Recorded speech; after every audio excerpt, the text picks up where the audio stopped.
உடைய பாதத்தில் உட்கார்ந்து எடுபடாத நல்ல பங்கை தெரிந்து கொள்ளும்படி நீர் எங்களுக்கு தந்திருக்கிற இந்த தருணங்களுக்காக உமக்கு ஸ்தோத்திரம்.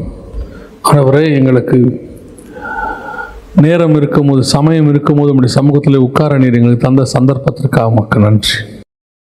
இப்பொழுது நாங்கள் இதை பிரயோஜனப்படுத்திக் கொள்ளவும், வசன பஞ்சம் உண்டாகிற காலத்தில் இவைகளை குறித்து நாங்கள் அசை போட்டு இதன் மூலமாக நாங்கள் அக்காலத்தில் எங்களை பலப்படுத்திக் கொள்ளவும் கர்த்தர் எங்களை உருவாக்கி கொண்டிருக்கிற தயவுக்காக உமக்கு ஸ்தோத்திரம். ஒரு காலம் இந்த வசனங்கள் எங்களை விட்டு அகன்று போகாதபடி, எங்கள் இருதயத்தை விட்டு வெளியே போகாதபடி ஆண்டவரே, எங்களுக்குள்ளே எழுதப்பட்ட வார்த்தைகளை இது மாறட்டும். ஆண்டவரே, கிருபையுள்ள கரத்தில் தாழ்த்துகிறோம் எங்கள் ஆண்டவர் இயேசுவின் நாமத்தில் பிதாவே. அல்லேலூயா. ஏசாயா தீர்க்கதரிசன புஸ்தகம் 40ஆம் அதிகாரம் 31வது வசனம். கர்த்தருக்கு காத்திருக்கிறவர்களோ புதுபலன் அடைந்து கழுகுகளைப் போல செட்டைகள் அடித்து எழும்புவார்கள். அவர்கள் ஓடினாலும் இளைப்படையார்கள், நடந்தாலும் சோர்ந்து போகாதார்கள். இந்த வசனம் பொதுவாக நமக்கு இது ஒரு வாக்குத்தத்த வசனம் இல்லையா? பொதுவாக 1ஆம் தேதியோ ஜனவரி 1 மாத வாக்குத்தத்தமாக நமக்கு பெரும்பாலும் நம்ம பார்க்குற வசனம் எதுனா இந்த வசனம் அதுக்கு தான் வரும். ஆக்சுவலாக உண்மையிலேயே இந்த வசனம் எதை பற்றி சொல்லப்பட்டிருக்கிறது, இந்த மேலே உள்ளதையும் கீழே உள்ளதையும் நீங்கள் சேர்த்து வாசித்து பார்த்தீங்கன்னா எதை பற்றி இது சொல்லப்பட்டிருக்கு அப்படின்னு பார்த்தீங்கன்னா, வருகையிலே ஜனங்கள் எடுத்துக்கொள்ளப்படுவதை பற்றி சொல்லப்பட்டிருக்கிறது. ஜனங்கள் காத்திருக்கிறவர்கள், அதாவது கர்த்தருக்கு காத்திருக்கிறவர்களோ புது பலன் அடைந்து. யார் காத்திருக்கிறவர்கள்? கிறிஸ்துவுக்குள் மரித்தவர்கள் நமக்காக என்ன செய்யறாங்க? முன்பாக கிறிஸ்துவுக்காக காத்திருக்கிறார்கள். இப்போ பழைய ஏற்பாட்டில் அப்படி ஒரு சம்பவம் இருந்தது. அதாவது இயேசு கிறிஸ்து வருகிற வரைக்கும் பழைய ஏற்பாட்டு பரிசுத்தவர்கள் என்ன பண்ணாங்க? காத்திருந்தார்கள். அதாவது ஆபிரகாமை நாட்களை பார்க்க ஆவலாயிருந்தான். அவர்கள் காத்திருந்தார்கள். அவர்கள் மரித்து போனார்கள், மேல் பாதாளத்தில் இருந்தார்கள். கிறிஸ்து அவர்களை மீட்டு கொண்டு போகிற வரைக்கும் அவர்கள் எங்கே இருந்தார்கள்? காத்து கொண்டிருந்தார்கள். இப்பொழுது புதிய ஏற்பாட்டு காலத்திலும் சரி, இப்போ பழைய ஏற்பாட்டு பரிசுத்தவான்களும் சேர்த்து பாரடைஸில் காத்து கொண்டிருக்கிறார்கள். அது அவங்கள பற்றி தான் சொல்லியிருக்கு, கர்த்தருக்கு காத்திருக்கிறவர்கள். இப்போ நாமும் எப்படி இருக்கிறோம்னா அவருக்காக தான் காத்திருக்கிறோம். அவர் எப்போ வருவார் அப்படின்னு சொல்லி ஆவியும் மனவாட்டியும் வா என்பார்களாக காத்திருக்கிற ஒரு அனுபவம். அவருக்கு மணவாளனுக்கு என்று காத்திருக்கிறார்கள், மணவாட்டி மணவாளனுக்கு என்று காத்திருக்கிறாள். அதெல்லாம் இப்போ நம்ம எல்லாருமே அந்த அனுபவத்தில் தான் இருக்கிறோம். அப்போது கர்த்தருக்கு காத்திருக்கிறவர்களோ புது பலன் அடைந்து அப்படின்னு இருக்கு. புது பலன் அடைந்து அப்படின்னா என்ன அப்படின்னா, இப்போ நமக்கு இந்த பூமியில் ஒரு பலன் இருக்கிறது. இங்கே கீழே கழுகுகளை போல சட்டைகள் அடித்துன்னு இருக்குல்ல, கழுகுகளை போல ஏன் அந்த கழுகை அந்த இடத்துல ஆண்டவர் பர்டிகுலராக ஏன் அதை மென்ஷன் பண்ணியிருக்கிறாரு அப்படின்னு கேட்டிங்கன்னு சொன்னால், கழுகுக்கு ஒரு சுபாவம் உண்டு. கழுகு என்ன பண்ணுன்னா, முதல் 40 வருஷம் ஒரு பலனோடு இருக்கும். 40 வருஷம் கழித்து என்ன செய்யும்? பெரிய உயரமான மலைகளில் போய் அந்த ஒரு குகை மாதிரி பொந்து மாதிரி இடங்களில் போயிட்டு என்ன செய்யும்? தன்னுடைய சட்டைகளை தானே என்ன செய்யும்? எல்லாத்தையும் எடுத்துட்டு தன்னுடைய மூக்கை அதை உடைச்சிட்டு புதுசாக அந்த அந்த அது மேலே இருக்கிற அந்த ஃபெதர்ஸ் எல்லாமே திரும்பி வர்ற வரைக்கும், சட்டைகள் எல்லாம் திரும்பி முளைக்கிற வரைக்கும் காத்திருக்கும். அதற்கு பிறகு அதுக்கு அந்த மூக்கெல்லாம் முளைக்கும் திருப்பி. அடுத்த 30 வருஷம், கழுகுக்கு மொத்தம் 70 வருஷம் வயசு அப்படின்னு சொல்லுவாங்க. அடுத்த 30 வருஷம் அந்த புது பலனோடு கூட அது பறக்கும். முதல் 40 வருஷம் என்ன பலனில் பறந்ததோ அதே பலனில் தான் அடுத்த 30 வருஷம் பலன். ஆனால் பொதுவாக நம்ம என்ன ஆகும்? 40 வருஷத்துக்கு அப்புறம் பலன் குன்றி போகும். கொஞ்சம் கொஞ்சமாக போய் 50 60 வரும்போது பலனை தான் ஆரம்பித்து 70 பலத்தின் மிகுதியினால் 80 அப்படின்னு நம்ம சொல்கிறோம். ஆனால் உண்மையிலேயே பார்த்தீங்கன்னு சொன்னால் கழுகுக்கு 40 வருஷம் என்ன பலன் இருக்கோ அதே பலன் அடுத்த 30 வருஷமும் இருக்கும். காரணம் என்னன்னா, அது பழைய சட்டைகளை களைந்து புது பலன் அடைந்து. அதுதான் இந்த இடத்துல ஓமையாக சொல்லப்பட்டிருக்கு. இப்போ நமக்கு என்ன அப்படின்னு கேட்டிங்கன்னா, இந்த உலகத்தில் இருக்கிறது எல்லாமே அந்த முதல் 40 வருஷம் மாதிரி 70 பலத்தின் மிகுதினால் 80 இருக்கு இல்லையா? இது இந்த உலகத்தில் இருக்கிறது. இதுக்கப்புறம் கிறிஸ்துவுக்கு காத்திருக்கும் போது அவர் வருவார். அவர் வரும்போது எப்படி கழுகுகள் பழைய சட்டைகளை அடித்து விட்டு எல்லாத்தையும் எடுத்துட்டு அது தன்னுடைய உருவத்தையே திருப்பி மாற்றும், திருப்பி மறுரூபமாகும். அதுதான் நமக்கு கிறிஸ்து வரும்போது நம்ம என்னாவும் மறுரூபமாகிறோம். புது பலன்னா என்ன? அழிவுள்ளதான இது அழியாமையும் சாவுக்கு ஏதுவான இது சாவாமையும் தரித்து கொள்ளும். அது எதை பற்றி சொல்லப்பட்டிருக்கு அப்படின்னா, இப்போ இந்த மாம்சம் நம்முடைய சரீரத்துக்குரியதான பலன், மாம்சத்துக்கும் ரத்தத்துக்கும் ஒரு பலன் இருக்குது, கண்டிப்பாக இருக்குது. இப்போ நம்முடைய ரத்தம் எந்த அளவுக்கு ஸ்பீடாக இருக்குதோ அந்த அளவுக்கு நம்ம எப்படி இருப்போம்? ஆமாம், பலனோடு கூட இருப்போம். போக போக போக குறையுது. நம்ம மாம்சம் வந்து பலனோடு இருக்கும்போது வேற, அப்புறம் தோல் சுருங்குது, எல்லாம் ஆகுது. இப்போ நம்ம திருப்பி மறுரூபம் ஆகும்போது பார்த்தீங்கன்னா, அழிவுள்ளதான இது அழியாமை அப்படின்னா என்ன அர்த்தம் அப்படின்னு கேட்டால், நம்முடைய மாம்ச சரீரமானது ஆவிக்குரிய சரீரமாய் மாறும். ஏன்னா பரலோக ராஜ்யத்தை மாம்சமும் ரத்தமும் சுதந்திரிப்பதில்லை. அப்போ இந்த மாம்ச சரீரமானது ஆவிக்குரிய சரீரமாய் மாறும். அழிவுள்ளதானது அழியாமையும், சாவுக்கு ஏதுவானது சாவாமையும் தரித்து கொள்ளும், புது பலன் அடைந்து. எந்த பலன்? இந்த பூமிக்குரிய பலன் போய் பரலோகத்துக்குரிய பலன் ஒன்று வரும். பூமிக்குரிய சரீரம் போய் பரலோகத்துக்குரிய ஒரு சரீரம் வரும். அந்த பலனை நாம் அடைய போகிறோம். கழுகுகளைப் போல சிட்டைகளை அடித்து எழும்புவார்கள் அப்படின்னா என்ன? நம்ம கீழே இருந்து மேலே புறப்பட்டு போக போறோம்னு அர்த்தம். புரியுதா? இது முழுக்க முழுக்க வருகையில் சொல்லப்படுகிற தீர்க்க தரிசன வசனம். ஏசாயாவுக்கு காட்டப்படுகிறது. ஏசாயாவுக்கு சொல்லப்படுற வசனம் எல்லாமே நம்ம வெறும் வாக்குத்தத்தமாகவே பார்த்துட்டு போயிட்டோம். உண்மையிலே இதுக்கு பின்னாடி இருக்கிற அந்த தீர்க்கதரிசிக்கு வெளிப்படுத்தப்படுகிறது என்னன்னு பார்க்கணும். புறாக்களை போல சட்டைகளை எடுத்து பறந்து வருகிற இவர்கள் யாரோ அப்படின்னா நம்ம ஏதோ சாதாரணமாக நினைக்கிறோம். ஆனால் உண்மையிலே என்னன்னா, இஸ்ரவேலர்கள் திரும்பி வர்றது அவருக்கு காட்டப்படுது. திரும்பி அவங்க ஃப்ளைட்டில் பறந்து வர்றாங்க, புறாக்களை போல பறந்து வருகிறார்கள் அப்படின்னு இருக்கு. அதைத்தான் நான் உங்களுக்கு சொல்கிறேன். இந்த வசனத்தின்படி, இந்த ஏசாயா 40:31 படி, இந்த கழுகுகளை போல சட்டைகளை அடித்து எழும்புவார்கள் அப்படின்னா, கிறிஸ்து வரும்போது நம்முடைய ஆத்மாவானது பூமியை விட்டு கிளம்பி போகும், எழும்பும். எப்படி எழும்பும்? பழைய காரியங்களை களைந்து விட்டு புது பலன் அடைந்து, மரணத்துக்கு ஏதுவான பலனை விட்டு நித்திய ஜீவனுக்கு ஏதுவான பலனை பெற்றுக்கொள்ளும். மாம்ச சாயலை தரித்து மண்ணான சாயலை விடுத்து விண்ணக சாயலை அடையும் பவுல் எழுதுறார். அப்போ நாம் இதுக்கு தான் காத்திருக்கிறவர்களாக இருக்கிறோம். இன்றைக்கி நீங்கள் எதுக்கு காத்திருக்கிறோங்கிறது தான் ரொம்ப முக்கியம். நம்ம இந்த வசனத்தோட இன்னும் அடுத்த பகுதியை பார்க்க போகிறோம். அதான் நம்முடைய முக்கியமான செய்தி. ஆனால் உண்மையிலே இந்த வசனம் என்ன வாக்குத்தத்த வசனமானா, இதுவும் ஒரு வகையான வாக்குத்தத்தம். எந்த வாக்குத்தத்தம்? கீழானைகள் அல்ல, மேலான வாக்குத்தத்தம். புது பலன் அடைந்து, நம்ம நிறைய பேர் வியாதியிலிருந்து புது பலன் அடைவோம்னு நினைக்கிறோம். அது வாக்குத்தத்தமாக வச்சுக்கலாம், தப்பு கிடையாது. ஆனால் இதனுடைய உண்மையான சாராம்சம் என்ன? நீங்களும் நானும் பரலோகத்துக்குரிய பலனை அடைய போகிறோம், பரலோகத்துக்குரிய சரீரத்தை அடைய போகிறோம். பழையவைகள் எல்லாம் ஒழிந்து போயின, எல்லாம் புதிதாயின. அதனுடைய அர்த்தம் தான் என்ன? இது புதிய காரியத்தை தரித்து கொள்ள போகிறது. அப்படிப்பட்ட ஜனங்கள் பூமியில் இருக்கும் போது எப்படி இருப்பார்கள்? இப்படி ஒரு காத்திருக்கிற ஜனங்கள், எப்படி காத்திருக்கிற ஜனங்கள்? புது பலன் அடைவதற்கு, எழும்பி போவதற்கு. கிறிஸ்துவுக்குள்ளாக மரித்தவர்கள் முதலாவது எழும்புவார்கள், பின்பு உயிரோடு இருக்கிற நாமும் அவருக்கு எதிர்கொண்டு போவோம். அப்போ இதுக்கெல்லாம் காத்திருக்கிற நாம, புது பலன் அடைய போற நாம எப்படிப்பட்டவங்களா இருக்கணும் அப்படின்னாலும் அதான் இன்னைக்கு ரொம்ப முக்கியம். அவர்கள் ஓடினாலும் இளைப்படையார்கள், நடந்தாலும் சோர்வடையார்கள். இந்த வசனம் ஒரு நாள் நாங்கள் ஊழியக்காரங்க சேர்ந்து ஜோம் பண்ணிட்டு இருக்கும்போது, ஒரு ஊழியக்காரர் இந்த வசனத்தை சொல்லி ஜோம் பண்ணுறார், வேற ஒரு காரியத்துக்கு ஜோம் பண்ணுறார். அப்போ ஆவியானவர் அந்த வசனத்திலிருந்து ஒரு காரியத்தை உணர்த்துறாரு. நடக்கிறவர்கள் யார், ஓடுகிறவர்கள் யார்? இந்த வசனம் சொல்லுது, அவர்கள் காத்திருக்கிறவர்கள். நல்லா தெரிஞ்சுக்கொள்ளணும், கிறிஸ்துவுக்கு என்று காத்திருக்கிறவர்கள். இவங்க எல்லாமே கிறிஸ்துவுக்குள்ளே இருக்கிறவங்க. நல்லா தெரிஞ்சுக்கொள்ளணும், ஆவிக்குரிய வாழ்க்கையிலேயே, கிறிஸ்தவத்திலேயே கிறிஸ்துவுக்கு உள்ளே இருக்கிறவங்களும் இருக்கிறாங்க, கிறிஸ்துவுக்கு வெளியே இருக்கிறவங்களும் இருக்கிறாங்க. சபைக்குள்ளேயே தேவனுக்கு உகந்தவங்க ஒருத்தர் இருக்கிறாங்க, தேவனை உண்மையாய் பின்பற்றுகிற ஒரு கூட்டம் இருக்கு, பெயர் கிறிஸ்தவ கூட்டம் ஒன்று இருக்கிறது. நான் சொல்றது ஆவிக்குரிய சபைக்குள்ளேயே இருக்குது. இவர்கள் எல்லாம் சபைக்கு வருவாங்க, போவாங்க, அவ்வளோதான். இவங்ககிட்ட எந்த விதமான காத்திருக்குதல் இருக்காது. இயேசுக்காக இது அவங்களுக்கு வெறும் ஒரு டாக்டரினா மட்டும் இருக்கும். உங்கள் சபையில் வருகையை பற்றி பேசுகிறாங்களா? பேசுகிறாங்க. உங்களுக்கு ஏறிச்சா, நீங்கள் காத்திருக்கிறீங்களா அப்படின்னா அது இல்லை. அது ஒரு உபதேசம், இந்த வாரம் ஒரு செய்தி, அவ்வளோதான். ஆனால் வசனம் சொல்லுது, காத்திருக்கிறவர்கள், கர்த்தருக்கென்று காத்திருக்கிறவர்களோ. அப்போ நீங்களும் நானும் காத்திருக்கிற அனுபவத்தில் இருக்கிறோமா? அப்படி இருக்கிறவர்களில் ரெண்டு காரியம் செய்வார்கள் கர்த்தருக்கு காத்திருக்கிறவர்கள். ஒன்று ஓடுகிறவர்கள், இன்னொன்று நடக்கிறவர்கள். இதை பற்றி தான் நாம் இன்னைக்கு பார்க்க போகிறோம்.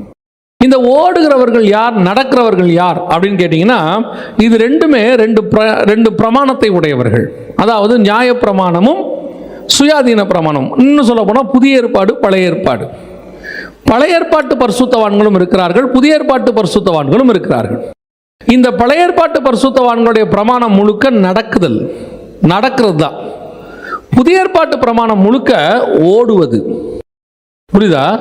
எப்படிங்க சொல்றீங்க அப்படின்னா, புதிய ஏற்பாட்டை பொறுத்த வரைக்கும் இதுக்கப்புறம் கொஞ்சம் தியானம் பண்ணும்போது இந்த வசனத்தில் பார்க்கும்போது ரொம்ப ஆச்சரியமா இருந்துச்சு.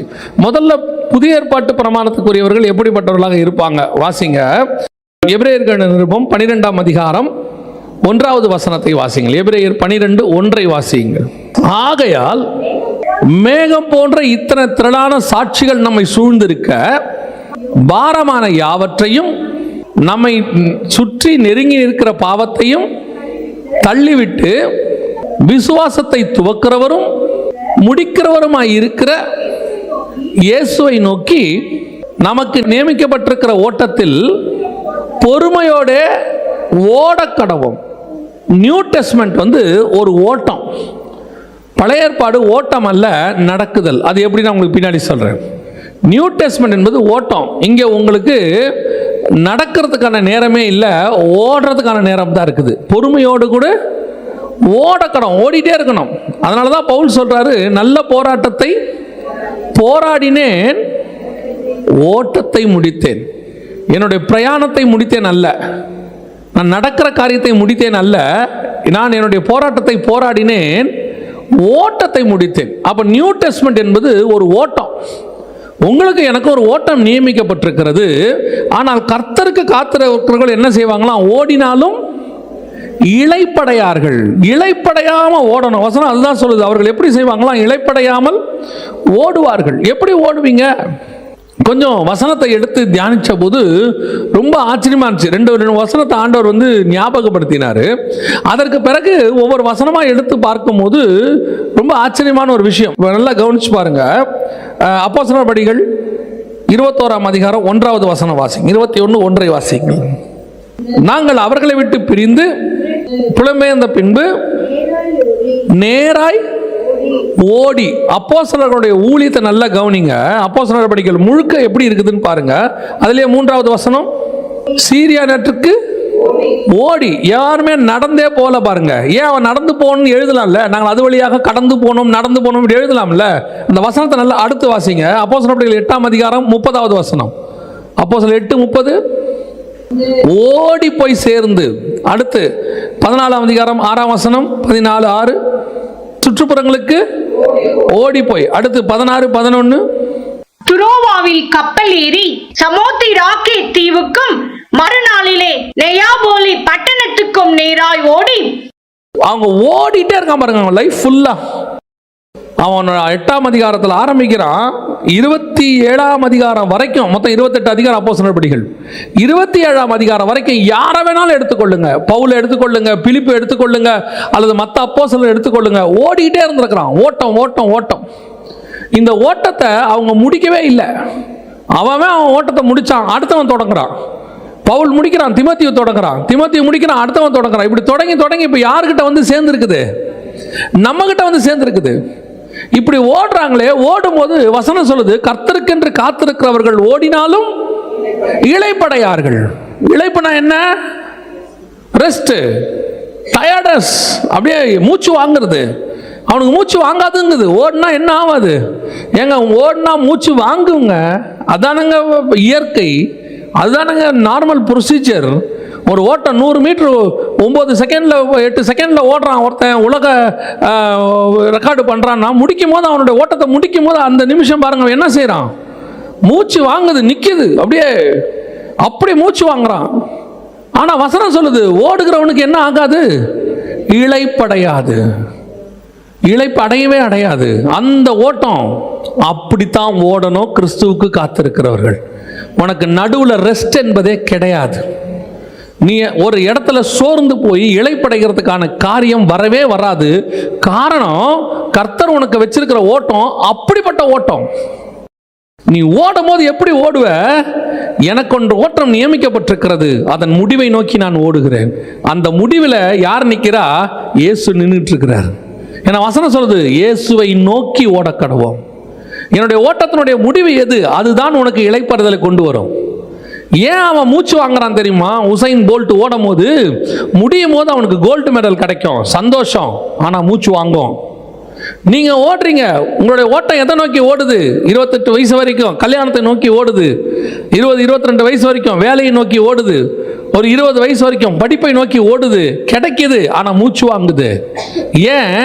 இதெல்லாம் உனக்கு கிடைச்சாலும், நீ திருப்தி அடைஞ்சாலும், எவ்வளவுதான் நீ சாட்டிஸ்ஃபை ஆனாலும், உலகத்துல உள்ள ஓட்டத்துல நீ ஓடி முடிச்சு எனக்கு தேவையெல்லாம் நான் கிடைச்சிருச்சு, அதாவது தேசத்திலேயே உயரிய விருது கிடைச்சிருச்சு, பிரதமரோ ஜனாதிபதியை கூப்பிட்டு பாராட்டிட்டாரு, உனக்கு தேவையான மெடலை குத்திட்டாரு, நீ தேவையானதான வசதி வாய்ப்புகளை பெற்றுக்கொண்டாய், வாகனத்தை வாங்கினாய், வீட்டை வாங்கினாய், எல்லாம் முடி, உனக்கு இளைப்படைதல் உண்டாகும். நீ ஒரு இடத்துல டயர்ட் ஆவ, ஸ்பிரிச்சுவல் டயர்ட் கண்டிப்பா ஆவ. அவ்வளவு தூரம் ஆசியாவிலேயே மிகப்பெரியதான சம்பளத்தை வாங்கக்கூடிய ஒரு நடிகன் சொல்லுகிறான், எனக்கு சமாதானமே இல்லை, 10% கூட நிம்மதி இல்லைங்கிறான். நம்ம இன்னைக்கு ஒரு வீடு கட்டுறது தான் நம்முடைய டார்கெட். நம்மளுடைய டார்கெட்டே என்ன? லைஃபோட டார்கெட் என்ன? சொந்த வீட்டில் சாகணும். லைஃபோடைய டார்கெட் என்ன? பேர பிள்ளைகளை பார்க்கணும், பிள்ளைகளுக்கு ஒரு கல்யாணம் பண்ணி வச்சிடணும். டார்கெட் என்ன? ஒரு 25 சவரன், 50 சவரன், 100 சவரன் நகை வாங்கிடணும், இவ்வளோதான். இதை உன்னுடைய 60 வயசுக்குள்ள நீ ஓடி முடிச்சிடணும்னு நினைக்கிறேன். ஓடி முடிச்சு அந்த வீடை கட்டி முடிச்ச பிறகு, அந்த நகையை வாங்கி முடிச்ச பிறகு, அந்த காரை வாங்கி முடிச்ச பிறகு, அந்த பட்டத்தை வாங்கி முடிச்ச பிறகு உனக்கு திருப்பி மூச்சு வாங்குது, இளைப்படையுது, திருப்தி இல்லை, திருப்தி ஆகாது. இதுவும் இல்லையா? இதுவும் இல்லையா?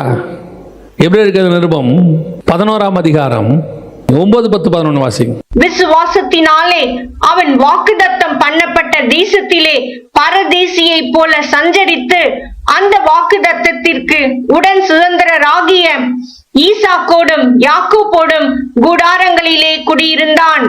ஏனெனில் தேவன் தாமே கட்டி உண்டாக்கின அஸ்திபாரங்கள் உள்ள நகரத்துக்கு அவன் காத்திருந்தான். ஒரு திருப்தி வரல. 16வது வசனம், அதை அல்ல அதிலும் மேன்மையான பரமதேசத்தை அவன் நாடினான். ஆண்டவர் சொன்னபடி வந்தாச்சு, தேசத்துக்கு வந்தாச்சு, பையன் கிடைச்சிட்டான், தேசம் கிடைச்சிருச்சு, பூமி தாங்கக்கூடாத அளவுக்கு செல்வ சீமானாயாச்சு, வேலைக்காரர்கள், வேலைக்காரிகள், ஒட்டகங்கள், கோவேறு கழுதைகள் எல்லாம் கிடைச்சிருச்சு. ஒரு பையன் கிடைப்பானான்னு கேட்டான், லீகலி ஒன்று, இல்லீகலி சுத்தி பிள்ளைகள், அவ்வளவு வந்துருச்சு. இப்போ சொல்றான், இன்னும் எனக்கு இளைப்பாறுதல் இருந்துகிட்டே இருக்கு. I am not satisfied, I am not satisfied. அவன் சொல்றான், அதை அல்ல அதிலும் மேன்மையான பரமதேசத்தையே அவன் நாடினான். இதுதான் இளைப்படையாமல் ஓடுவது. உனக்கு எனக்கும் ஆண்டவர் நியமிச்சிருக்கிற ஓட்டம் அப்படிப்பட்ட ஓட்டம். எனக்கு ரொம்ப ஆச்சரியமாகவே இருக்குது. என்னன்னா, 10 வருஷம் 20 வருஷம் ஆண்டவருக்குள்ள வந்தும் இன்னும் இந்த வேதத்தினுடைய மைய கருத்தை புரிஞ்சுக்க முடியாமையே ஒரு கூட்டம் இருக்குது. இன்னும் புரிஞ்சுக்க முடியாம ஒரு கூட்டம் இருக்கு. ஒரு கூட்டம் புரிஞ்சுக்காமையே செத்தும் போச்சு. இன்னும் இந்த பைபிள் உலக ஆசீர்வாதத்துக்குரியது, இன்னும் இயேசு கிறிஸ்து உலக ஆசீர்வாதத்துக்குரிய தேவன், இன்னும் இயேசு கிறிஸ்து இந்த அழிகிற பூமியில உன்னை ஆசீர்வதிக்க மட்டும்தான் தேவன் அப்படிங்கிற ஒரு தாட். அதை நோக்கி ஓடி ஓடி அவங்களுக்கு என்ன வர மாட்டேங்குது? ஒரு திருப்தி வரவே மாட்டேங்குது. ஓடிக்கிறாங்க, 60 வரைக்கும் ஓடிடுறாங்க. ஓடி முடிச்ச பிறகும் அவங்களுக்குள்ள திருப்தி இல்லை. எத்தனை வயசானவங்க ரிட்டையர் ஆன பிறகு சொந்த வீடு கட்டி பையனை கல்யாணம் பண்ணி பேர பிள்ளைகள்லாம் பார்த்துட்டு அவங்களுக்கு சொத்தெல்லாம் பிரித்து கொடுத்துட்டு இவங்களுக்குன்னு ஒரு வீடு வாங்கி அதில் உட்காந்துருக்கிறவங்க கடைசியில் போனால் கையில் என்ன வச்சுட்டு உட்காந்துருக்காங்க? பைபிளை வச்சுட்டு உட்காந்துருக்குறோம். அவங்ககிட்ட சொன்னோம், இல்லைங்க இதை எப்படி ஓரமாக வச்சுருங்க, நம்ம அடுத்த வீட்டுக்கு ரெடி பண்ணுவோம். அவன் சொல்கிறான், இல்லை இதுக்கு மேலே எதுவும் இல்லைன்னு எனக்கு தெரிஞ்சு போச்சு. அந்த அறிவு 60ல் வருது, 70ல் வருது. ஆனால் ஆண்டவர் சொல்கிறாரு, அந்த அறிவு உனக்கு என்னை தேடும் போதே வந்துடணும். அப்போ தான் உன் ஓட்டத்தில் இளைப்படைதல் இருக்காது. நீ ஒரு கூட்டம் இளைப்படைகிற ஒரு கூட்டம். இயேசு கிறிஸ்துக்கிட்ட வந்தும் அவனுக்கு என்ன இல்லை? ரெஸ்ட் இல்லை. அதான் நான் சொல்லுவேன், இயேசுக்கிட்ட வந்து திருப்தி ஆகாமல் சாட்டிஸ்ஃபை ஆகாமல் போன ஒருத்தன் யார் தான்? ஒரு ஐஸ்வர்யவான் மட்டும்தான். அவன் திருப்தி இல்லாமல் போனவன். இவங்க அத்தனை பேருமே இயேசுக்கிட்ட வந்துட்டு நித்திய ஜீவனை சுதந்திரிச்சிட்டாங்க. அவன் ஒருத்தன் மட்டும்தான் நித்திய ஜீவனை சுதந்திரிக்காமல் போயிட்டான். ஏன்னா அவனால் உலகத்தை விட்டுட்டு என்ன செய்ய முடியல, வர முடியல. இன்னைக்கு அப்படி தான் இருக்கு. ஆண்டவர் சொல்றார். அப்போஸ்தலருடைய இந்த ஊழியத்தை அப்படியே வாசிக்கிட்டே வந்தோம். அவன் ஓடுறான் ஓடுறான் ஓடுறான், ஓடிட்டே இருக்கிறான். ஏன் ஆவியானவர் அவர்கள் ஓடின்னு, அவன் நடந்தா ஓடின்னு எழுதாதில்ல பைபிள். நடந்தா அவன் ஓடினார்கள்னு எழுதாதில்ல. அவன் ஓடினா தானே ஓடணும்னு எழுதும். அப்போ ஏன் இவன் ஓடிட்டே இருந்திருக்கிறான்? நீங்கள் பாருங்கள், நம்ம பொதுவாக ஒரு ட்ரெயின் பிடிக்கணும்னா பார்த்துருக்கீங்களா? கணவன் மனைவி புறப்பட்டு போவாங்க வீட்டிலேருந்து. பொதுவாக இவங்க போகும்போது லேட் ஆகிடுச்சுன்னா ஒரு விதமான டென்ஷன் நமக்குள்ளே இருந்துகிட்டே இருக்கும். அங்கே ட்ரெயின் லேட் ஆகிட்டாலும் நமக்கு தெரியாது, ஆனால் நம்ம என்னவா இருப்போம், டென்ஷனாக இருப்போம். அந்த ரயில்வே ஸ்டேஷனில் வெளியே இறங்கி அந்த பிளாட்ஃபார்மை தேடி ஓடுற நேரம் இருக்குல்ல, இந்த கணவர் கொஞ்சம் முன்னாடி வேகமாக ஓடுவார். இந்த அம்மா பாவம் இல்லையா, அதால் எதையும் தூக்க வேற முடியாது. அவர் இருக்கிற 2 பேக்கை தூக்கிட்டு கரெக்டாக ஓடுவார் இல்லையா. எங்கூட ஒரு அங்கிள் இருந்தாங்க. அந்த அங்கிள் பார்த்தீங்கன்னு சொன்னால் நிறைய ஒர்க்கு மைண்டில் போட்டுப்பாங்க. போட்டுட்டு கிளம்பி போகும்போது கொஞ்சம் லேட் ஆகிடுச்சுன்னு வச்சுங்க, ரோட்டில் இருக்கிறவனெல்லாம் திட்டி முடிச்சுடுவாங்க.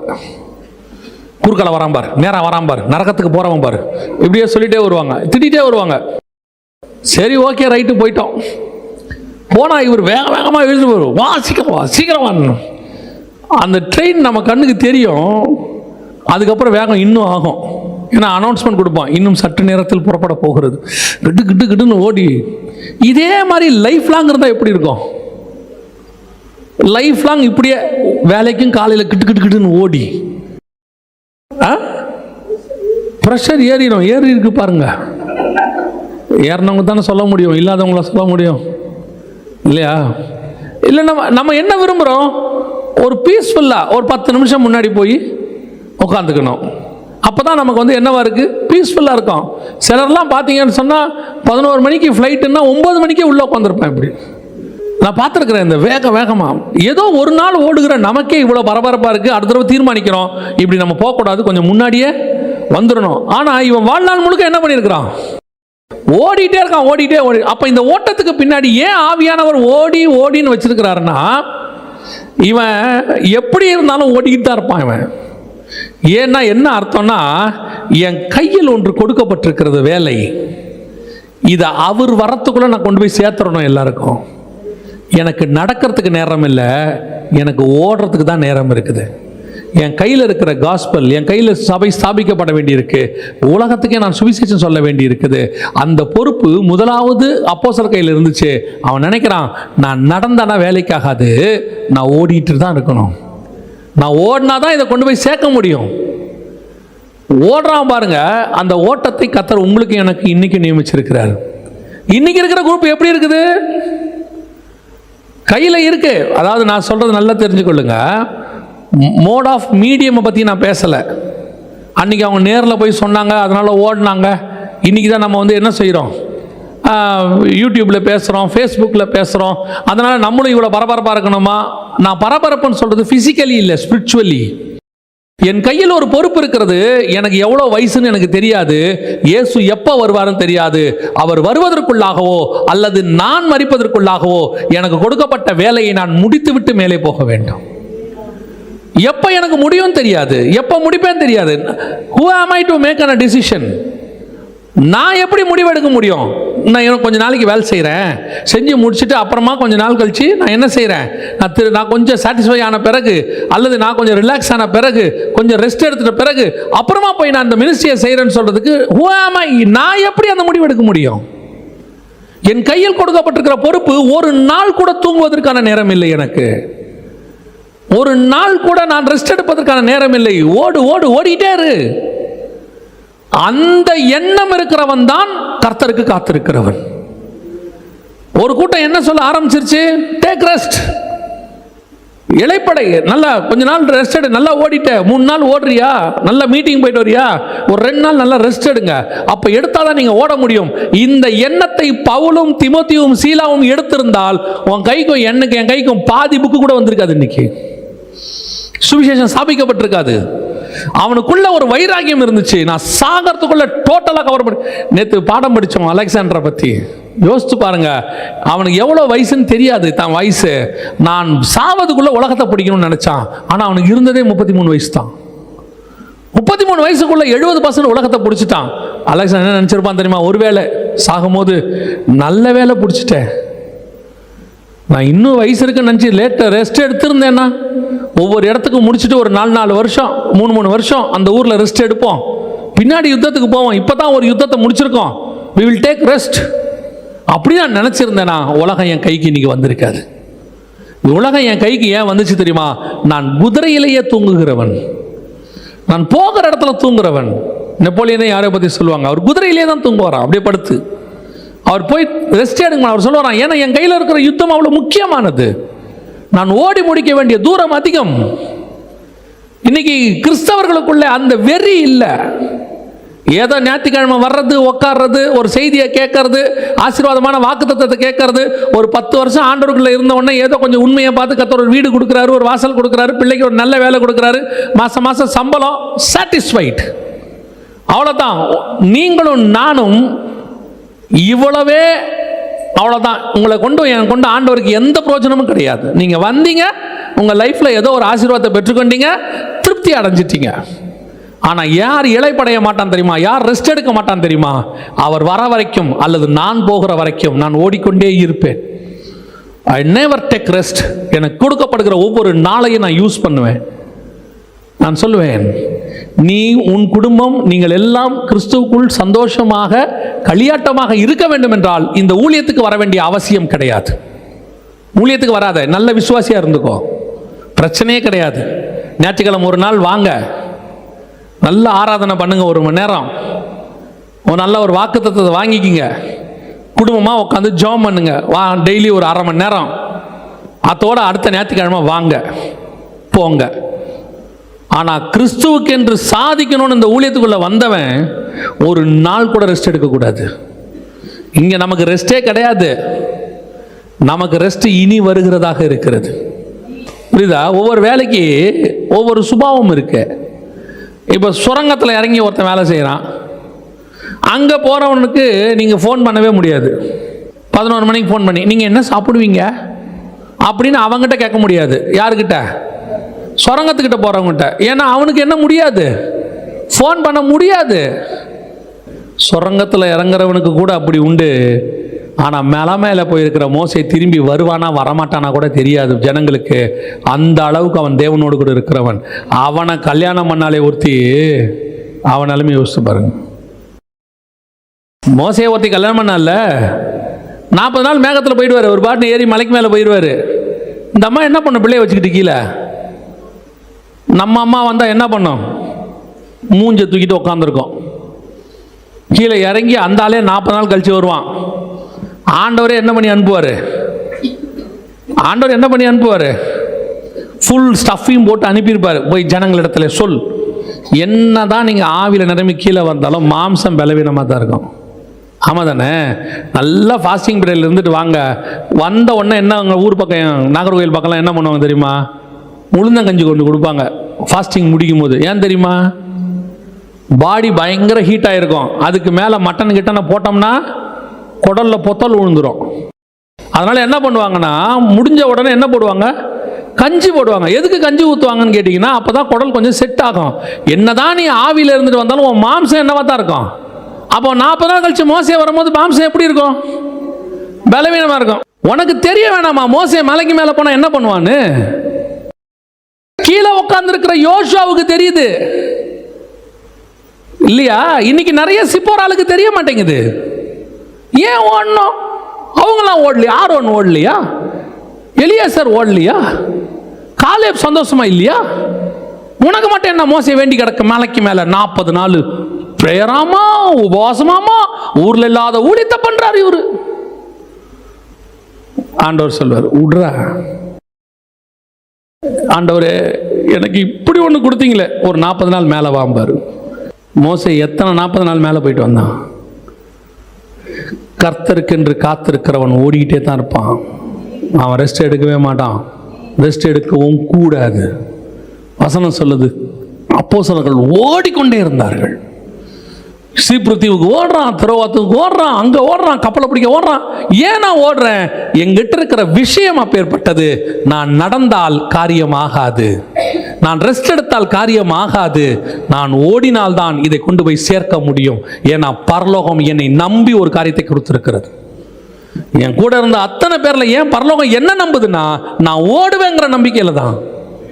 நீ என்ன வேணாலும் சொல்லிக்கோ, உன் சுற்றி இருக்கிறவனை எப்படி வேணால் டிஸ்கரேஜ் பண்ணட்டும், கொஞ்சம் ரெஸ்ட் எடுத்துகிட்டு போங்க. பவுல் இப்போ எருசலேமுக்கு போவானா? பவுல் இப்போ கொஞ்சம் காற்று மழையுமா இருக்குது. பவுல் வசனம் சொல்லுது, எதுக்காக நான் நிற்க மாட்டேன், போயிட்டே இருக்கலாம், வாங்க போகலாம். வாங்க ஒரு 3-4 விஷயம் நான் இதை தியானிக்கும் போது எனக்கு பார்த்தபோது ஆச்சரியமாக இருந்தது. முதலாவது வாசிங்க, 27ஆம் அதிகாரம் 4ஆம் வசனம் வாசிங்க. அவ்விடம் விட்டு புறப்பட்டு எதிர்காற்றாயிருந்தபடியினால்,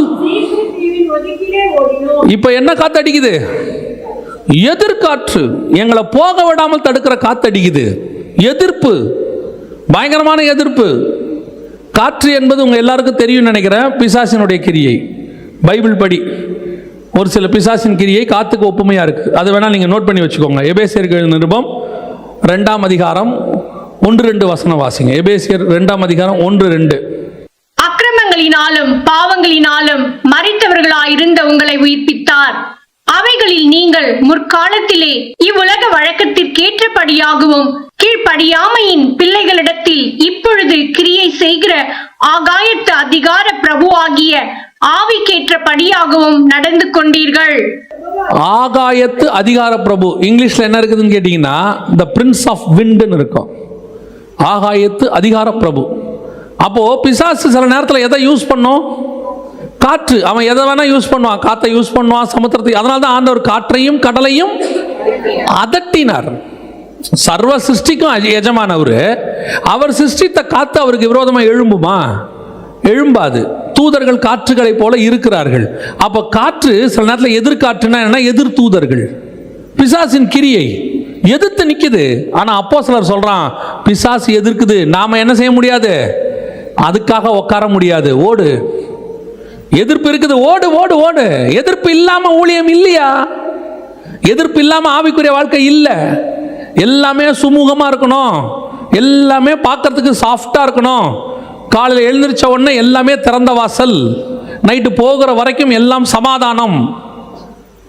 ஆவிக்குரிய வாழ்க்கை போராட்டம் நிறைந்தது தான். அதனால தான் பைபிள் சொல்லுது, நல்ல போராட்டத்தை நான் போராடினேன். எங்களுக்கு மாம்சத்தோடு இரத்தத்தோடு மாத்திரமல்ல, வானமண்டலத்தின் பொல்லாத சேனைகளோடும் அந்தகாரத்தின் லோகாதிபதிகளோடும் எங்களுக்கு போராட்டம் உண்டு. எதிர்ப்பு இருக்கதான் செய்யும் ஊழியத்தில், எதிர்ப்பு இருக்கதான் செய்யும் ஆவிக்குரிய வாழ்க்கையில். இல்லைன்னு பிரசங்கம் பண்ணுறாங்க ஒருத்தன் இருக்கான், அது வேற, எங்களுக்கு தெரியாது. ஆனால் பைபிள் உபதேசம் இதுதான். ஸ்பிரிச்சுவலி வார்ஃபேர்னு ஒன்று உண்டு. அந்த வார்ஃபேரில் நீ இருந்து தான் ஆகணும். ஆனால் உட்காரக்கூடாது. உன்னை உட்கார வைக்கிறதுக்கு போராட்டம் வரும். You must run. ஓடுன்றார் ஆண்டவர், ஓடிட்டேரு. பிசாசு எங்க வேணா போராட்டத்தை கொண்டாடுவான், என்ன பிரச்சனை வேணா கொண்டாடுவான் உன்னை உட்கார வைக்கிறதுக்கு. உன்னோட ஊழியத்தில் பணப்பற்றாக்குறை வரும், சில நேரத்தில் பொருளாதார பற்றாக்குறை வரும், வியாதி வரும். உன்னை சுற்றி இருக்கிறவங்களுக்கு, உனக்கு வந்தால் கூட நீ ஓடி போயிடுவ. வீட்டில் இருக்கிறவங்களுக்கு வந்துடும், பிள்ளைகளுக்கு வந்துடும், மனைவிக்கு வந்துடும், அம்மா அப்பாவுக்கு வந்துடும். நல்ல சீரியஸாக இருக்கும். அன்னைக்கு ஊழியம் இருக்கும். கேட்பாங்க, அந்த நேரத்தில் பிள்ளை கேட்கும் தெரியுமா, ஹாஸ்பிட்டலில் இருக்கிற படுத்துருக்கிற பிள்ளை கேட்கும், அப்பா போவாதீங்கங்கோ. இதுதான் நீ டிசிஷன் எடுக்க வேண்டிய நேரம். கர்த்தருக்காகவா பிள்ளைக்காகவான்னு சொல்லி. நீ கர்த்தருக்காக நீ எடுத்தினா, கர்த்தர் ஊழியத்தையும் பார்த்துப்பார், பிள்ளையும் பார்த்துப்பார். நிறைய பேர் இங்கே தான் பிள்ளைய பலி கொடுக்கறது. ஆபிரகாம பிள்ளைய கேட்டார்ல, நம்மகிட்ட தான் பிள்ளைய பலி கொடுன்னு கேட்க மாட்டார்.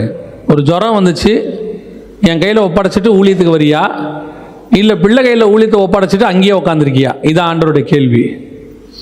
நீ நேசிக்கிறது யாராவனா இருக்கும், மனைவியாக கூட இருக்கும், அது அன்னைக்கு பார்த்து உடம்பு செல்லாமல் படுத்துகிறோம், சீரியஸாக இருக்கும்.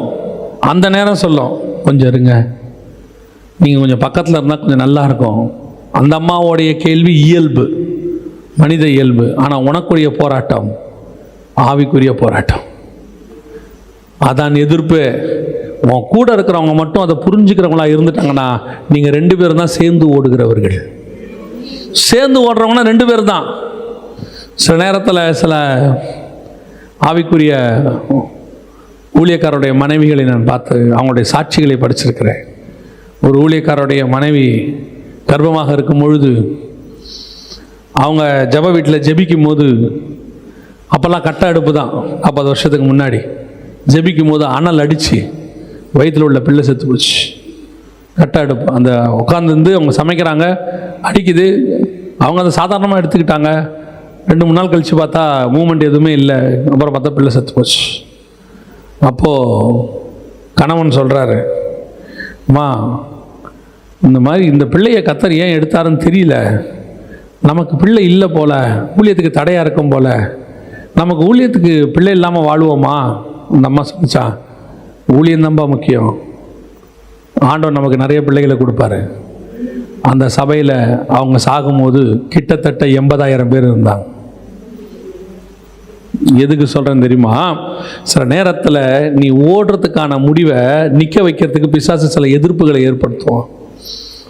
நீ எதை நோக்கி ஓடுறங்கிறது தான் கேள்வி. கிறிஸ்துவை நோக்கி ஓடுறியா, எதிர்காத்த பார்த்துட்டு உக்காந்துடுறியான்னு. நிறைய பேர் உட்காந்துட்டான் ஊழியத்தில், நிறைய பேர் ஆவிக்குரிய வாழ்க்கையில் உட்காந்துட்டான். 2வது வாசிங்க, அதே 27ஆம் அதிகாரம் 7ஆம் வசனம் வாசிங்க. காற்று எங்களை தடுத்தபடியினாலே நாங்கள் அநேக நாள் மெதுவாய் சென்று வருத்தத்தோடே கினீது பட்டணத்திற்கு எதிரே வந்து சல்மோனே ஊருக்கு எதிராய் கிரேத்தா தீவின் ஒதுக்கில் ஓடினோம். காத்து தடுத்துருச்சு, எங்களை ஸ்லோ பண்ணுது, எங்களை ஓட விட மாட்டேங்குது. சூழ்நிலை எனக்கு எப்படி இருக்குது? ஓடவே முடியாது, தடுக்குது காத்து. என் வாழ்க்கையில் மினிஸ்ட்ரி நான் பண்ண முடியாது, எல்லாம் முடிஞ்சிருச்சு, எல்லாம் ஓவர், இதுக்கு மேலே ஆவிக்குரிய வாழ்க்கை வாழ்றதுக்கு ஒன்றும் கிடையாது, எல்லாம் அவ்வளோதான் அப்படிங்கிற இடத்துல அவன் சொல்கிறான், கொஞ்சம் ஒதுக்குப்புறமா நாங்கள் ஓடிட்டோம், சான்ஸ் கிடைக்குது, ஓடிட்டோம். எங்களை தடுத்தாலும் எங்களை நிறுத்த முடியாது, நாங்கள் கிறிஸ்துவின் ஸ்தானாதிபதிகள். எங்களை தடுத்தாலும் எங்கள் ஊழியத்தை நிறுத்த முடியாது, நாங்கள் இயேசுக்கு என்று வைராக்கியமாய் நிற்கிறவர்கள். நாங்கள் நிற்கிறோன்னா நாங்கள் செத்துட்டோன்னு அர்த்தம், அவ்வளோதான். அது வரைக்கும் நாங்கள் ஓடுவோம். ஓடுறாம பாருங்க, எவ்வளோ பெரியதான இதை தியானிக்க அன்னைக்கு அவங்களுடைய அந்த டெடிகேஷன் தான் இன்னைக்கு சபைகள் வளர்ந்து இவ்வளோ தூரம் நிற்கிது. இன்னைக்கு நீங்களும் நானும் கிறிஸ்தவர்கள், ஆவிக்குரியவர்கள், ஆசீர்வதிக்கப்பட்டவர்கள் இன்னைக்கு உட்காந்துட்டு இவ்வளோ பேசுகிறோன்னா இதுக்கெல்லாம் காரணம் எங்கேயோ என்னைக்கோ ஒருத்தன் தடுக்கப்பட்டாலும் தடுக்க முடியாமல் ஓடி இருக்கிறான். அவன் ஓடின ஓட்டத்தினுடைய விளைவு தான் நீயும் நானும் இன்னைக்கு சபைக்குள்ளே உட்கார்ந்துருக்கிறோம். இன்னைக்கு நீயும் நானும் ஓடணும்னா கிறிஸ்து வருகிற வரைக்கும் சபை நிற்கும், சபை எழும்போம். இன்னைக்கு நீ நானும் உட்கார விரும்புகிறோம், சின்ன யாராவது தடுத்துட்டாங்கன்னா அவ்வளோதான், அதை ஒரு காரணமாக்கி நம்ம உட்காந்துறோம். வியாதி தடுக்குதா, பலகீனம் தடுக்குதா? அன்னைக்கெல்லாம் சர்ச்சுக்கு எப்படி கொண்டாந்துருக்கிறான், வரவே முடியாது, கூரையை பிரித்து இறக்கிட்டானா. சர்ச்சுக்கு எப்படி வந்திருக்கிறான், நடக்க முடியல, ஆனாலும் கூரையை பிரித்து கொண்டு வந்து சர்ச்சுக்குள்ள இறக்கிட்டான். இன்னைக்கு ஜுரம், கோல்டு, சின்ன இருமல், நான் வரல, ஏன் ஒரே கோல்டா இருக்கு, அப்புறம் ஆன்லைன்லயே பார்த்துக்கிறேன். சர்ச்சுக்கு வர்றதுக்கு சோம்பேறித்தனம், ஆவிக்குரிய சோம்பேறிகள். அவ்வளவு பலவீனத்தில் நீ இயேசுகிட்ட வந்தாதான் ஏன் சுகம் கிடைக்கும்? நீ வீட்டில் படுத்துக்கிறதா எப்படி சுகம் கிடைக்கும்? நான் இயேசுகிட்ட வருவதை, சபைக்கு வருவதை யாரும் தடுக்க முடியாது, என்னை எதுவும் தடுக்கவும் தடுக்காது. சின்ன சின்ன விஷயம், அவ்வளோதான், முடியாது, என்னால் முடியாது. நீ யாருக்கிட்ட கோச்சிக்கிற தெரியுமா? கர்த்தர்கிட்ட. உன் வைராகியத்துக்கு தக்கதாக தான் கர்த்தர் உன்னை ஆசீர்வதிப்பார். அவன் அந்த அளவுக்கு ஓடினதுனால தான் இன்னைக்கு அவனை பற்றி நம்ம பேசிகிட்டு இருக்கோம் 2000 வருஷம் கழிச்சு. நீ கொஞ்சம் சொனங்கினா நீ மறக்கப்பட்டுருவ, உன்னை பற்றி மறக்கப்பட்டே போயிடும், நீ நினைவு கூறவே பட மாட்ட. அன்னைக்கு அவன் ஓட்டின ஓட்டத்தால தான் நம்ம இன்னைக்கு என்ன செஞ்சுட்டு இருக்கோம்? அவன் ஓடினா இன்னைக்கு அவனை பற்றி நம்ம பேசிக்கிட்டு இருக்கிறோம். நீ கொஞ்சம் சோம்பேறித்தனமாக இருந்த நீ மறக்கப்பட்ட லிஸ்ட்டில் வந்துடுவ. 3வது வாசிங்க, 27:13 வாசிங்க. தென்றல் மெதுவாய் அடித்தபடியால் தாங்கள் கோரினது கைகூடி வந்ததென்று எண்ணி அவ்விடம் விட்டு பெயர்ந்து கிரேத்தா தீவுக்கு அருகாக ஓடினார்கள். இப்போ எனக்கு எல்லாமே நார்மலாக இருக்கு, எல்லாம் கைக்குடி வந்திருக்கு, தென்றல் வீசுது, மைல்டாக இருக்கு, ரொம்ப பீஸ்ஃபுல்லாக இருக்கு, அதனாலையும் நான் ஸ்லோவாக மாட்டேன். சிலர் எல்லாமே பீஸ்ஃபுல்லாக இருந்தால் என்ன ஆகிடுவான், கொஞ்சம் ரெஸ்ட் எடுக்கலாங்க, அப்போ தான் கஷ்டப்பட்டோம், இப்போ நம்ம நல்லா இருக்கு, இப்போ நம்ம என்ன பண்ணலாம். நிறைய பேர்கிட்ட ஆவிக்குரிய குடும்பத்தில் இன்னும் சொல்ல போனால் கிறிஸ்தவங்ககிட்ட இருக்கிற மிகப்பெரிய டிராபேக் என்னன்னா, உபத்திரவத்தில் இருக்கிற வைராக்கியம் ஆசீர்வாதத்தில் இருக்காது. நான் சொல்றது புரியுதா? உபத்திரவப்படும் போது எல்லா மீட்டிங்கும் வருவாங்க, ஃபாஸ்டிங் ப்ரேயருக்கு வருவாங்க, ஏதோ சின்ன ப்ரேயர் வச்சா வருவாங்க, எப்படியாவது எங்கள் பிரச்சனை மாறணும், ஜோம் பண்ணுங்க, கரெக்டாக வருவாங்க, ஓடி வருவாங்க, டயத்துக்கு வருவாங்க. இவங்க இவ்வளோ உண்மையாக இருக்கிறாங்களேன்னு கர்த்தர் என்ன பண்ணுவார், அவங்கள ஆசீர்வதிப்பார். ஆசீர்வதிச்சு ஒரு 2 வீலர் கொடுப்பார். அதற்கு பிறகு 5 நிமிஷம் லேட்டு தான். காரணம் நான் இல்லை, டிராஃபிக். அப்புறம் ஆண்டவர் ஆசீர்வதிச்சு 2 பிள்ளையை கொடுப்பார். ஸோ ஒரு 2 வீலரில் 2 பிள்ளை வர முடியாது, கணவன் மனைவி 4 பேர் வர முடியாது. அப்போது ஆண்டவர்கிட்ட, ஆண்டவரே நாங்கள் குடும்பமாய் தேவனை ஆராதிக்க வேண்டும், நாங்கள் இவ்வளோ பாடுகள் மத்தியில் போகிறோம், எங்களுக்கு உடனே ஆண்டவர் சரி ஒரு கார் கொடுப்போம். 1/2 மணி நேரம் லேட்டு. ஏன் லேட்டு? பயங்கர டிராஃபிக். தென்றல் நல்லா வீசுது, கயிறு அனுகூலமாக இருக்கு, சந்தோஷமா இருக்கு, மைல்டா இருக்கு. இப்போ அடுத்து அவன் சொல்றான், எவ்வளவு பீஸ்ஃபுல்லாக இருந்தாலும் என் ஓட்டம் மட்டும் நிற்கவே நிற்காது, நான் ஓடுற ஸ்பீடு குறையவே குறையாது. அவன் சொல்றான், அவ்வளோதான். கடைசியா வாசிங்களேன், 27:40 வாசிங்க. 40 நங்கூரங்களை அறுத்து கடலிலே விட்டு விட்டு சுக்கான்களுடைய கட்டுகளை தளர விட்டு பெரும்பாயை காற்று முகமாய் விரித்து கரைக்கு நேராய் ஓடி. யாருங்க, எல்லாம் போச்சு, உடஞ்சிருச்சு, கப்பல் முடிஞ்சிச்சு, எல்லாம் ஓவர். இப்பவும் சொல்றான், இப்போ நம்ம எங்க ஓடணும்? கரைக்கு நேராக ஓடணும். இப்பவும் ஓடு. ஏங்க எல்லாமே முடிஞ்சு போச்சுங்க, எல்லாம் ஓவர், இதுக்கு மேலே போகிறதுக்கு ஒன்றுமே இல்லை. அவன் சொல்கிறான், இப்பவும் ஓடு. ஏன்? அந்த கரையில் கொஞ்சம் பேர் இருப்பான், அந்த கரையில் கொஞ்சம் பேரை சந்திக்க வேண்டியிருக்கு, அந்த கரையில் கொஞ்சம் ஒரு கிராமம் இருக்கு, அவனை சந்திக்கணும். நான் சாவரேனே இல்லையோ, நான் ஜீவனோடு இருக்கிற வரைக்கும் நான் ஓடிக்கொண்டே இருப்பேன். இந்த ஓட்டம் தான் இளைப்படையாத ஓட்டம். அவர்கள் ஓடினாலும் இளைப்படையார்கள்னு இருக்குது. என்ன அர்த்தம் அப்படின்னா, கர்த்தருக்கு காத்திருக்கிறவர்கள், அவருடைய வருகைக்கு காத்திருக்கிறவர்கள், அந்த பொறுப்பை பெற்றுக்கொண்டவர்கள் அவருக்காக எப்படி காத்திருப்பாங்கன்னா, வெறும் சும்மா காத்திருக்க மாட்டாங்க, ஓடினாலும் இளைப்படையாமல் காத்திருப்பார்கள். யூ மஸ்ட் ரன், ஓடிக்கிட்டே இருக்கணும், ஆண்டவரை நோக்கி ஓடணும், ஆண்டவர்கிட்ட கேட்கணும், இன்னும் ஓடணும் ஆண்டவரே, இன்னும் ஓடணும் ஆண்டவரே. வேதாகமத்தில் ஒரு சிலரையெல்லாம் நான் பார்த்துருக்கிறேன், ரொம்ப ஆச்சரியமாக இருக்கும். தானியேல் புத்தகம் 12ஆம் அதிகாரம் 8ஆம் வசனம், நான் அதை கேட்டும் அதன் பொருளை அறியவில்லை, ஆகையால் என் ஆண்டவனே இவைகளின் முடிவு என்னவாய் இருக்கும் என்று கேட்டேன். அதற்கு அவன், 9ஆம் வசனம், அதற்கு அவன், தானியேலே போகலாம், இந்த வார்த்தைகள் முடிவு மட்டும் புதைபொருளாக வைக்கப்பட்டு முத்திரிக்கப்பட்டும் இருக்கிறது அப்படின்னு சொல்லிட்டு 13ஆம் வசனம், நீயோ வென்றால் முடிவு வரும் மட்டும் போயிரு, இளைப்பாரி கொண்டிருந்து நாட்களின் முடிவிலே உன் சுதந்திர விதத்திற்கு எழுந்திருப்பாய். இவனுக்கு டைம் முடிஞ்சிருச்சு, தானியேலுக்கு என்ன ஆயிடுச்சு? டைம் முடிஞ்சிருச்சு. ஆனால் இன்னும் என்ன கேட்குறான்? இன்னும் எனக்கு அதை பற்றி சொல்லுங்க, எனக்கு இன்னும் இதை பற்றி தெரிஞ்சுக்கணும். அவன் சொல்கிறான், நீ போய் இளைப்பார், ரெஸ்ட் எடு. அவங்களா ரெஸ்ட் கொடுக்குற வரைக்கும் இவன் என்ன பண்ணிட்டு இருக்கிறான்? மினிஸ்ட்ரியில் அவன் திருப்தியே ஆகலை, சாட்டிஸ்ஃபேக்ஷனே வரல. இன்னும் தெரிஞ்சுக்கணும், இன்னும் தெரிஞ்சுக்கணும், இன்னும் தெரிஞ்சுக்கணும். ஒரு சிலர்லாம் ஒரு 1, 2, 3 தடவை வேதாகமத்தை வாசிச்சிருவாங்க. வாசிட்ட பிறகு அதுக்கப்புறம் வேதாகமம் வாசிக்கிறதுவே ஸ்லோவாகிடும். அவங்க என்ன சொல்லுவாங்க தெரியுமா? நானும் 10 தடவை வாசிச்சிட்டேன், 20 தடவை வாசிச்சிட்டேன், அதுக்கப்புறம் இதில் ஒன்றும் இல்லைன்னு அவங்க சொல்ல வராங்க. அதுக்கப்புறம் கடமைக்காக வாசிப்பாங்க. நான் சொல்லுவேன், நீங்கள் 300 தடவை வாசித்தாலும் 300 தடவையும் இந்த வேதாகமம் புதுசாக தான் இருக்கும். நியூ ஒன், புது புது பொக்கிஷம், புது புதைப்பொருள் உள்ளுக்குள்ளது வந்துகிட்டே இருக்கும். அதனால தான் ஒரு பாஸ்டர் என்கிட்ட சொல்லுவார், ஒரு தடவை வாசித்த பிறகு செகண்ட் டைம் அந்த பைபிளை அதை வச்சு வாசிக்க மாட்டார். எதனால காரணம்னா, முதல் தடவை வாசிக்கும் போது என்ன பண்ணியிருப்பாரு? நிறைய அண்டர்லைன் பண்ணி மார்க் பண்ணி எல்லாம் வச்சிருப்பாரு. செகண்ட் டைம் வாசிக்கும் போது அதே தாட்டு மைண்டில் வரும். அதனால என்ன பண்ணுவாரா, அந்த பைபிளை அதுக்கப்புறம் ஒரு தடவை அந்த பைபிளை யூஸ் பண்ணவே மாட்டார். யாருக்காவது கொடுத்துட்டு அடுத்த பைபிள் வாங்குவார், புதுசாக வாசிப்பார். பழைய தாட் எதுவும் என் மைண்டில் என்ன செய்யக்கூடாது, வரவே கூடாது. அப்போதான் எனக்கு இந்த பைபிள்லேருந்து என்ன கிடைக்கும், புது தாட்ஸ் வரும். நம்மெல்லாம் ஒரு சிலர் ஒரு தாட்டு கிடைச்சிருச்சுன்னு வச்சுக்கோங்க, அதை வாழ்க்கைக்கே வச்சு ஓட்டி முடிச்சிருவோம். அவ்வளோதான், ஒரே தாட்டு லைஃப் லாங். நம்மளை பற்றி சொல்கிறவனும் அதை தான் சொல்லுவான், அவர் அந்த தாட் நல்லா கொடுப்பாரு இல்லையா?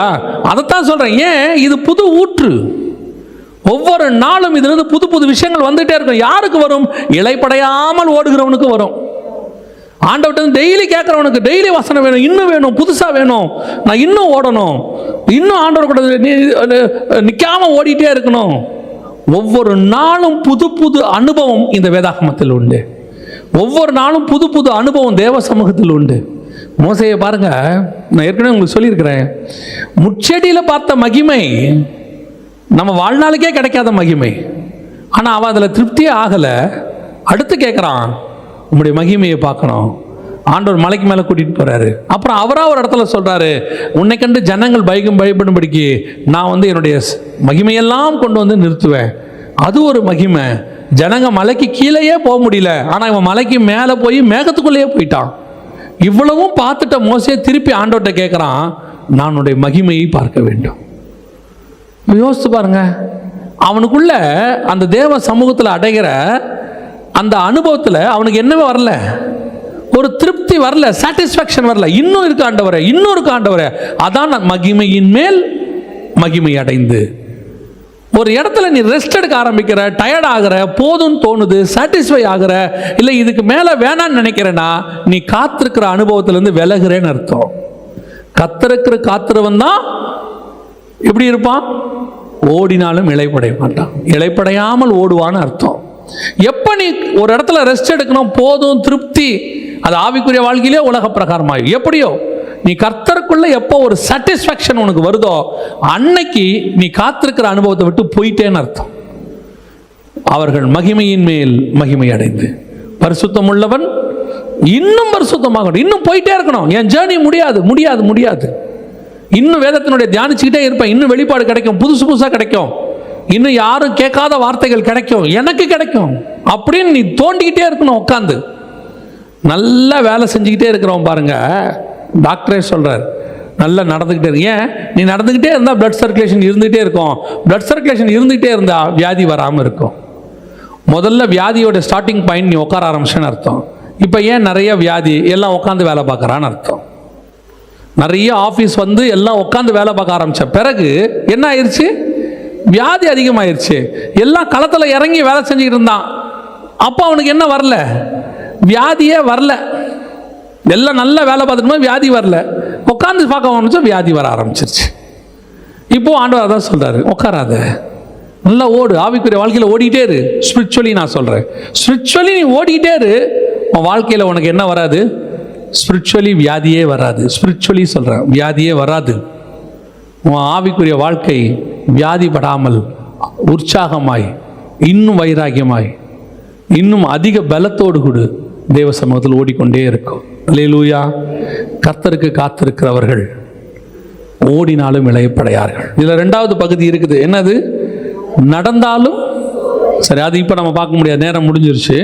நம்ம கர்த்தருக்கு சித்தமானால் அதோடைய இன்னொரு தடவை யார் இந்த நடந்தாலும். ஓடினவர்கள் என்பது புதிய ஏற்பாட்டு பரிசுத்தவான்கள். அதான் ஓடுறது. 12:1 எபிரேயருக்கு நிருபம் வாசித்தோம். நடக்கிறது நியாயப்பிரமாணம்.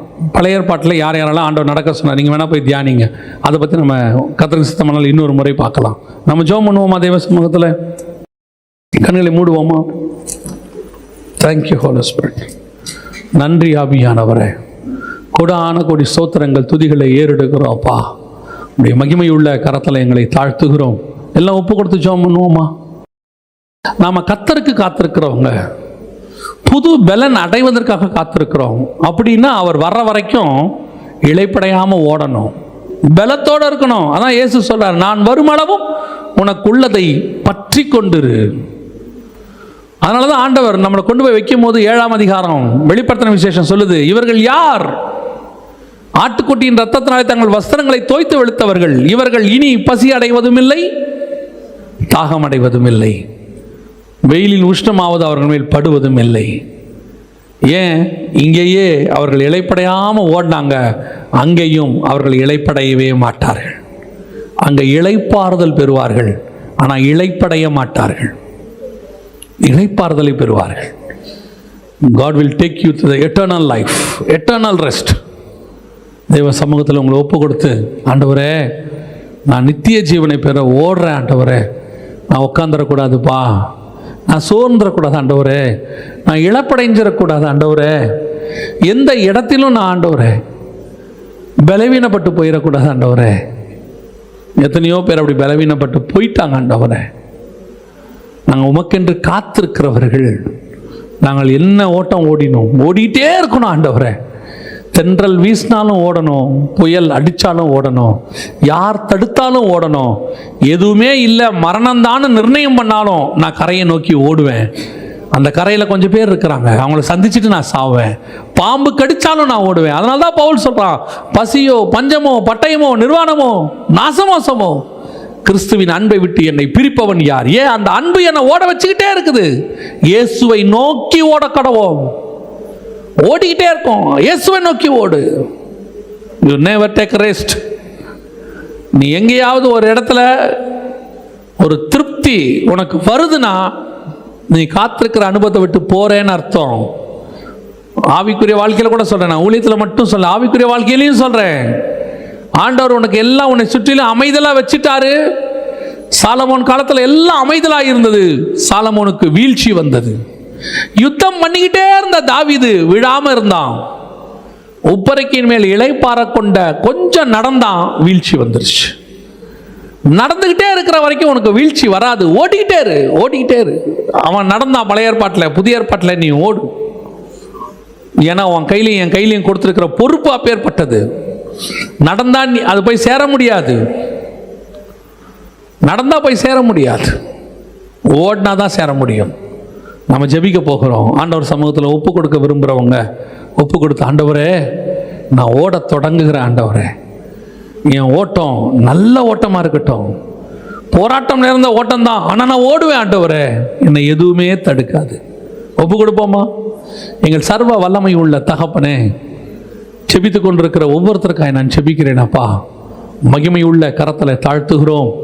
எங்களுக்கு நியமித்தப்பட்ட ஓட்டத்தில் நாங்கள் முடிவு பரியந்தம் ஓட கிருபை பாராட்டும்.